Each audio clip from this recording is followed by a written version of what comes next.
Hi guys, I'm Adam Wilborn from WhatCulture. And I'm Andy Murray from WhatCulture. Happy Monday. This is the news. I'm starting to like that. Yes, it's growing on you. First piece of news for you today. Shock horror. The favourites to win the Royal Rumble match in less than 2 weeks on the women's side of things is, of course, Sonya Deville. No. And Gangrel. No. It is, of course, Becky Lynch or Charlotte Flair. I mean, it's what we all expected. Yes. How on earth Becky Lynch gets into the Rumble considering she's got a title match, although that's not stopped people in the past, of course. Who knows? It's almost one of the extra things for the Rumble this year in terms of it's more intriguing to book it in terms of how on earth they get around Becky Lynch having a title match and being in it, and also how on earth they get to a triple threat match when two of the people are on a wrong brand. Well, it's very interesting. I think the obvious way to go is perhaps Becky loses the Asuka match, Ronda Rousey interferes, she beats up Carmella, takes the number 30 spot, wins the match on a big crowd-pleasing moment, challenges Ronda after the match, and then they could do Charlotte kind of weaseling her way in just like she did for SummerSlam last year. Nice little way to bring that story back around. But yeah, it does leave them with a lot of gymnastics to do. Obviously, I think this is the money match. As far as the women go, it's your three biggest and best women's wrestlers going, well, one-on-one at WrestleMania. This is, of course, reported by Shagger Dave. Yes. That Charlotte or Becky are going to win. No real surprise. If Charlotte wins, it's interesting because then you kind of have to like crowbar Becky into the match, which doesn't really fit her character. Yeah, unless they do something around Elimination Chamber, that's all I can think of, Yeah, really. they could do a Contenders Elimination Chamber as opposed to a title one. But that would be a bit weird. This is very weird. Either way, no one cares about the SmackDown Women's title match at WrestleMania, it seems. Yeah, it kind of sucks. I feel bad for Asuka because she won the match, obviously, on a kind of complication of technicality. She might have a caveat over her victory over Becky at the Rumble. I mean, it's good that she's got the belt. It's good that she's sort of being rebuilt, but wouldn't it be nice if they kind of went all in with her as well, so she could be on the same level as Ronda, Charlotte and Becky, and they could potentially, if she was on that level, do a four-way. Or just do it my way, and it's Becky beats Asuka, wins the Rumble, challenges Ronda for the Raw Women's Championship at WrestleMania, and becomes the champ. Champ, Daniel Cormier 2.0. Or Conor McGregor. No, he's rubbish. Hey! Story number 2, and in even more surprising news, WWE, you're not going to believe this, WWE have signed a wrestler. What? Yeah, so this weekend they have confirmed to have signed Trevor Lee. The man himself confirmed this at a CWF Mid-Atlantic pay-per-view or TV taping, where he said, I am no longer a free agent, I have signed with WWE, however, I will be sticking around in this company until I have dropped their top championship. This man has held CWF's Mid-Atlantic, their top belt, for over 1,000 days.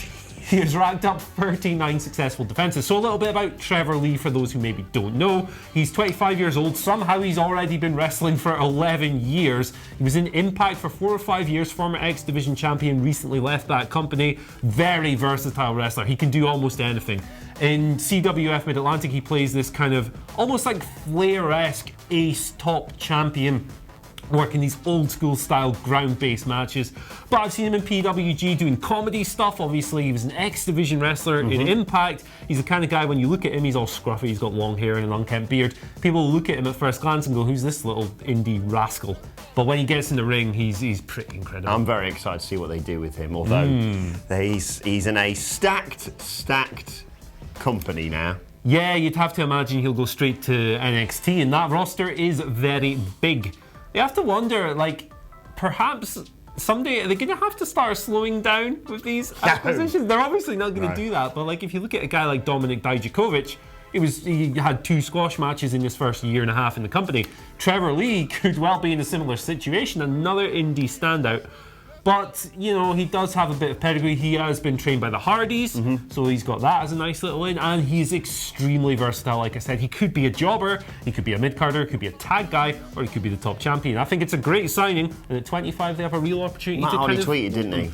When he a really nice message to him saying congratulations. He did indeed. Good old Matthew Hardy. What a lovely boy. Right, moving on now. Looking forward to SmackDown later on this week, and we should all be excited, not just for the weird birthday thing they've got planned between Miz and Shane, apparently. Can't wait for that. Wow. But we are getting some good stuff as well. We are getting Rey Mysterio versus Andrade Cien Almas on this week's SmackDown.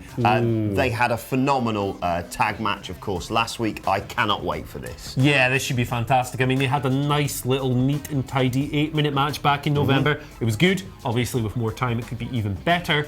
The big question is, are WWE going to give them more time on weekly TV? They always have the propensity to cut these things down, maybe have a screwy finish.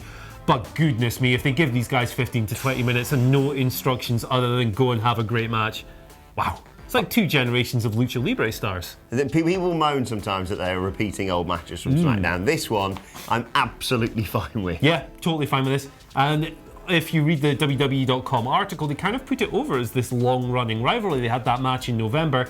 They had the tag match in which Almas pinned Rey. So it's very interesting. It's cool to see them kind of tell like a wrestling-style storyline quietly without them pushing it in your face. Who knows, maybe we'll get a pay-per-view match between these guys someday. Yes, please. That'd be tremendous, and it's good to see them doing something with Andrade, isn't it? Like, the most underused wrestler in the company. He loses too well. That's my problem. That's the thing. He's so good at losing that they've just made him a jobber to the stars, really.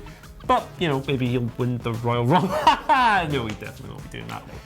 Anyway, other new WWE acquisitions. It was a big weekend for WWE NXT UK. Obviously, we saw the new Performance Centre unveiled on Friday. Then on Saturday, we had TakeOver Blackpool, which I think was a pretty successful show. The tag match was excellent. The other matches varied in quality. But NXT UK effectively unveiled 4 new signings over the weekend. So, the first and most obvious was the big man who came out at the end of the show to confront Pete Dunne and kick Joe Coffey all the way back to the mid-card via giant swing. Walter signed a few months ago, obviously. He made his debut. It was awesome. Did you see it? I've seen the kick, yeah. It's something else. That's quite something. And I've seen what he can do in person, because obviously we've had him at Defiant Wrestling. And I've seen what he can do to people's chests in person. So, sorry everyone there. He's going to cave a few rib cages in. Excellent signing, one of the best in the world. Speaking of best in the world, on the women's front, Kaylee Ray and Jazzy Gabbert, who were in the first Mae Young Classic, were in the crowd at TakeOver. A couple of solid additions, I think. Yeah, big fan of Kaylee Ray as well, so I can't wait to see what they do with her. And they bring a different style to every other woman in that NXT UK division. Also, it's more depth. And finally, speaking of female acquisitions, Lana Austin, another Defiant Wrestling alumni, debuted at the tapings in Blackpool just yesterday. She was apparently a glorified jobber for a squash with Nina Samuels. But apparently she was way more over than her opponent, so that's a good sign. That's a good sign. Fantastic news for her. And I'm just... people moan about, obviously, WWE sweeping up loads of UK talent, but hopefully, considering what we saw at the weekend and with the big plans that they've got, I'm just happy for loads of people that we know and clearly talented people are going to be getting their opportunity at the biggest wrestling company in the world. Yeah, I mean, that's the best case scenario, isn't it? It turns out like a UK version of NXT, which is obviously titled as, but it's kind of difficult with the talent they have at the moment. They do need to flesh things out a little bit, but Walter's another credible main eventer. Kaylee Ray, Gabbert, Austin are fantastic. And, you know, I'm looking forward to seeing what comes next. Absolutely. That actually links into our first tweet question of the day. Don't forget you can tweet at us at WhatCulture WWE. This comes from Jacob. How are we saying that? Uhash. I think, perhaps. Correct us if we're wrong. Anyway, he said, did you think NXT TakeOver Blackpool lived up to the expectations of other takeovers? Good question. It felt like a takeover in the way it was structured and the way it was paced. I don't think it was as good as your average mainline NXT That's takeover. A high bar. Very high bar. Very, very high bar.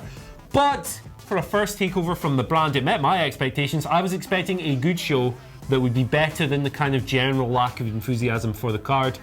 And you know, that tag title match was fantastic. I love the tag match. I think everyone worked really hard. They performed above themselves. I thought it was a really good show. I think as a jumping off point, I think it's fantastic, and things only get better from here for me. This card, put it this way, NXT UK TakeOver was better than the first live special network thing for NXT, which was Arrival, had that awesome Sami Zayn Cesaro match. But this was better than that, so that's very encouraging. Yeah, it's a solid start. Next question comes from Uesugi, is that right? Yeah. Yes! Phil taught me that beforehand. Uesugi Kenshin. They say, who do you think has the best entrance music in WWE currently, and why is it Aleister Black? Do you want to take that first? I'm going to say an obvious one. I'm going to say Adam Cole, Undisputed Era. Yeah. I think if anyone says they haven't listened to that at home and done the boom, they're a liar. Can you do the gang sign? What do they do? Oh, yeah. It's so nerdy. Like, yeah, I'm not going to try that. Best entrance team, there's so many good ones. Oh, man, they're almost all really good, but I think probably still Finn Balor, even though he doesn't often do the full entrance anymore. It's just a really bombastic, foreboding piece of music. It almost sounds like a Dimmu Borgir watered down. That's a black metal band, by the way.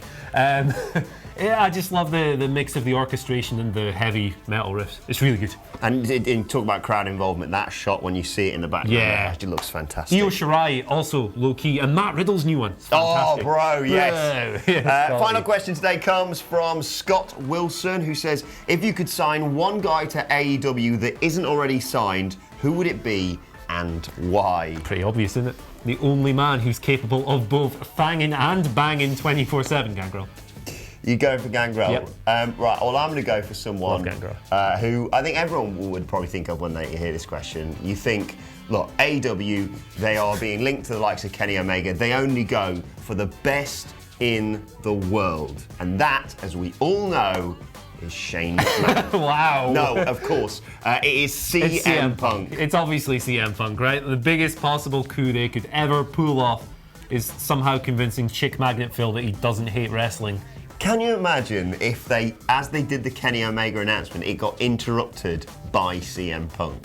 I think, we say this a lot, but I genuinely think that could break the internet. I think CM Punk, and also to add on to the end, talk the other week that they're going to try and pursue this man, although it seems very unlikely that he'll go. AJ Styles would be huge. Yeah, absolutely. Take him on the WWE's biggest stars. It'd be amazing. It'd be a real sign of intent. And we're going to be doing a podcast later on today, in fact, all about whether or not this could be the start of another Monday Night Wars period. But let us know who you think they should sign in the comment section below. We'll move on to today's and finally, and Phil very kindly is going to put this photo up for me on screen. This is a photo of the referees at NXT UK this weekend. You can see them there, look. You see Defiant Wrestling's very own Sean McLaughlin and Joel Allen. But as we slowly pan across, there we see big, is it Drake Wirtz? Drake Wirtz, yeah.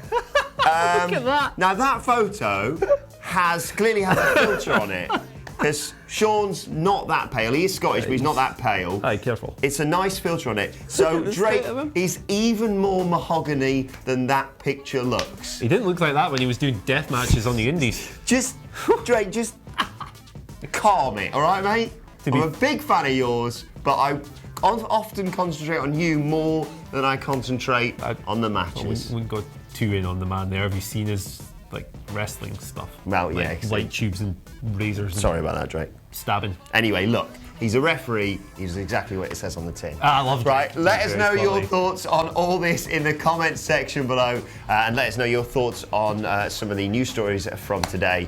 And you can tweet at us at WhatCultureWE. Don't forget to like, share, and subscribe, and check out some more of our recent videos around here. My thanks to Andy Murray. Thank you for watching, and we'll see you soon. Bye-bye.